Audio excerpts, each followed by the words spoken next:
So Samsung's biggest redesign in years for the Galaxy S27 Ultra might already be dead before it even starts. And once you see why, this doesn't look good. Plus, we've got 4 big updates to go through. So let's get into it. So first up, we've got a new leak saying Samsung is working on a full camera redesign for the Galaxy S27 Ultra. New layout, new look, basically the biggest visual change since the S22 Ultra. Now at first, that sounds like Samsung finally switching things up after years of the same design. But that's not really what's happening here. The real reason behind this is Qi2. Samsung wants to build magnets directly into the phone. And to do that, they need to completely rethink the internal layout, including the cameras. So yeah, this could have been a proper upgrade. But here's where it starts falling apart. The cameras aren't even the main problem. The S Pen is. That's the one thing holding this whole redesign back. Samsung has been working on a new digitizer-free S Pen to fix it, but now that project is apparently on hold. And on top of that, there are cost issues. So now, this entire redesign might not happen at all. Instead of the S27 Ultra, we might be looking at the S28 series. Next up, storage. The S27 lineup is expected to jump to UFS 5.0, which is about 2.5 times faster than what we have right now. Now, on paper, that just sounds like faster file transfers, but this actually matters way more than you think. Because this is what makes all that on-device AI feel instant, instead of laggy. But here's the catch. Not every S27 is getting it. Samsung is splitting the lineup again, and only the S27 Pro and Ultra are expected to get UFS 5.0.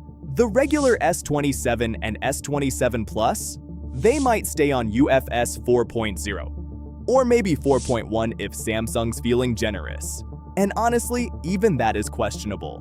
Because last year, we heard the exact same thing, but once the phone actually came out, detailed reviews confirmed it was still UFS 4.0. So yeah, this UFS 5.0 upgrade, I'd take it with a bit of skepticism. Now let's talk about the chip, because this is where things start getting messy. There's been a lot of talk that Samsung might go all in on Exynos for the S27 Ultra, mainly to cut costs on Qualcomm.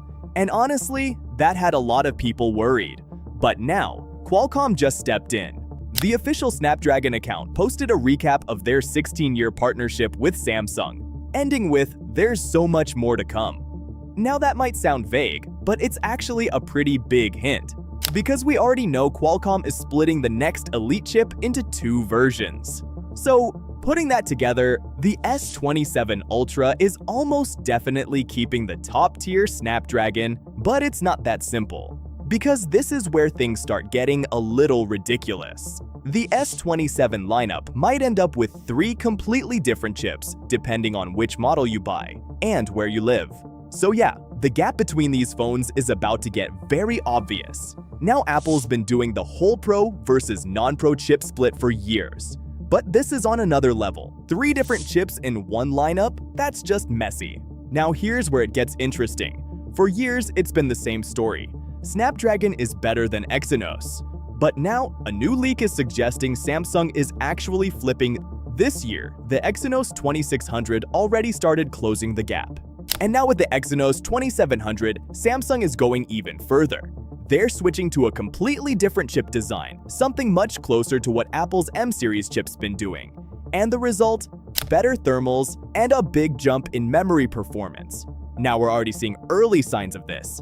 The S26 Plus is actually more thermally stable than the S26 Ultra in some cases. So if this continues, this is where things might actually flip.